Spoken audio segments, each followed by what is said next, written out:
বলে মেরা পিঠা, কেউ বলে সাইন্না পিঠা, কেউ বলে দুল্লা পিঠা, কেউ বলে গোটা পিঠা। যে নামেই চেনেন না কেন, এই পিঠাটা সত্যিই খুবই মজাদার।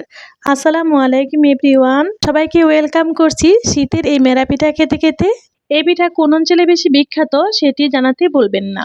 আমাদের আগের দিনের চিকেন তরকারি ছিল, আমরা তরকারি দিয়ে আর নারকেল গুড় সংমিশ্রণে এই পিঠাটা খেয়েছি। ভর্তা দিয়েও খেতে কিন্তু অসাধারণ লাগে এই পিঠা। নোনতা স্বাদের এই পিঠা ভর্তা, জাল জাল কিংবা মিষ্টি জাতীয় খাবার দিয়ে যেভাবেই খান না কেন খুবই ইয়াম্মি লাগে। শীতের এই সময়টাতে শহরের অলিগলিতে, রাস্তার ধারে বিভিন্ন ধরনের পিঠা বানাতে দেখবেন, সেখান থেকে অনেকেই আমরা পিঠা খেয়ে থাকি।